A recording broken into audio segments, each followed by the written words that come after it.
Les histoires qui finissent bien font plaisir à entendre et on en a justement une pour vous aujourd'hui.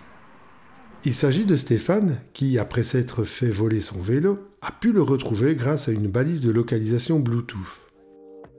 Je suis allé à un concert, j'avais laissé mon vélo place Xavier Nogent, fin novembre 2021. Quand je suis sorti, le vélo n'était plus là, mais je l'avais équipé d'un AirTag comme ceci, qui est un petit appareil que Apple fabrique. En fait, j'en avais même mis 2. 3 semaines plus tard, pendant la nuit, il avait borné dans un quartier non loin de chez moi. Je m'y suis rendu. Il faut savoir que j'avais été porté plainte le jour du vol.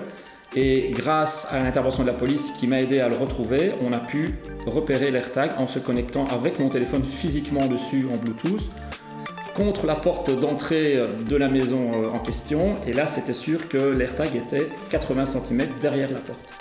Je ne savais pas si le vélo était là, mais l'AirTag y était en tout cas. Le AirTag, c'est ce petit objet métallique. Il comporte une pile qui peut le maintenir en état de marche pendant plus d'1 an. L'AirTag, c'est un petit appareil que Apple a créé et qui fonctionne en Bluetooth et qui va signaler sa position et être relayé par les iPhones qui passent à proximité. Les personnes qui passent à proximité ne sont pas prévenues, mais ça relaie l'information. Il existe évidemment une multitude de systèmes de localisation pouvant également fonctionner sur d'autres types de smartphones. Les traceurs GPS, par exemple, n'ont besoin d'aucun appareil Bluetooth à proximité. En revanche, ils sont plus énergivores et ont donc une autonomie en charge bien plus réduite. Mais revenons-en au moment où Stéphane a pu localiser son vélo précisément en compagnie de la police.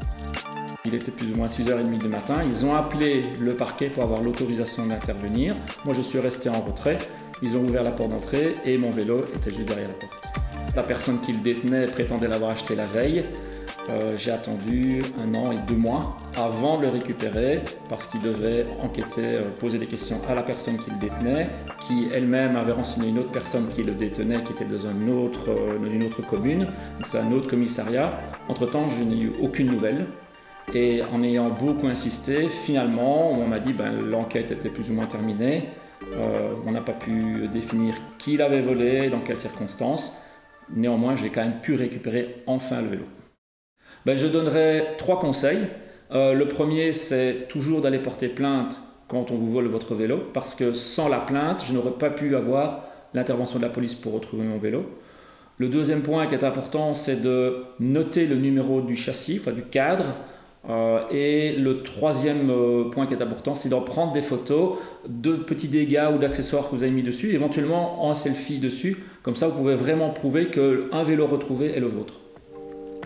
Merci encore à Stéphane pour son temps. Si vous voulez connaître l'histoire dans les détails ou en savoir plus sur les différents systèmes de localisation existants, Stéphane a pris le temps de tout écrire sur une page web dont le lien est dans la description. À bientôt!